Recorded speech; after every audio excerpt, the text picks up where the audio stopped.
today I'm going to show you how you can get into King Pigeon. So let's get started. So because King Pigeon has got so many different things going on, it is a back bend. We're going to warm up our back, and at the same time we're going to stretch out some other areas that we're going to need for our King Pigeon. So let's get warmed up a little bit first before we actually attempt our King Pigeon. So first of all, I'm going to come into a cobra here, a low cobra. Let's just start warming up the body. So I'm going to really slowly, I'm going to come onto my fingertips and I'm going to start rolling up and down really gently. Okay, to just really warm up the spine. Okay. And then I'm going to bring my forearms onto the ground, so in line with my shoulders, so I'm in a Sphinx pose. And I'm going to start bringing one leg up and really pushing it down to give a really good stretch. And trying to rotate the shoulders back, so they're back in line, square to the front of the mat.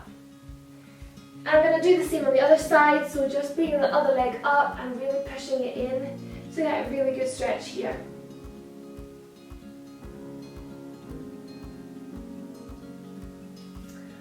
Okay, next thing I'm going to do is I'm going to actually come into Pigeon. So we do need to be quite comfortable in Pigeon to then be able to comfortably come into King Pigeon.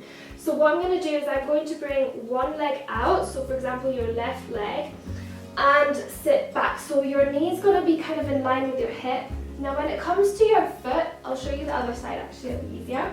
When it comes to the other foot, depending on how your knee is feeling, some people manage to get their knee totally at an angle here, so it's totally horizontal with the top of the mat, but if that's icky on your knees, then just move it down a little bit. That still works for King Pigeon if it's closer to your hip.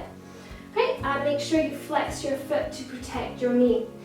So when we're here, you might be up a little bit higher, which is fine as well. So you're just slowly going to ease into the pose, because being comfortable here just makes it so much easier for our King Pigeon.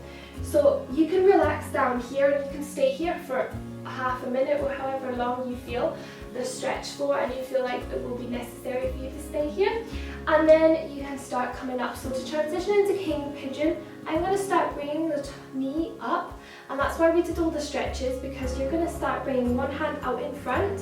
So if your right leg is the bent one, I would bring my right hand out in front and start really gently pulling the left leg towards me.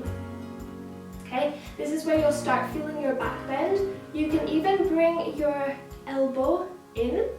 There's so many variations, so you can even just put your hand here. This is a lot easier than doing the flip grip for the King Pigeon. So you've got the mermaid variation here. If you're wanting to flip your grip, the way I do it is I use my hand, so my right hand because my right knee is out in front, and I bring it over and I start grabbing the foot here. Okay, that way I've already got the foot.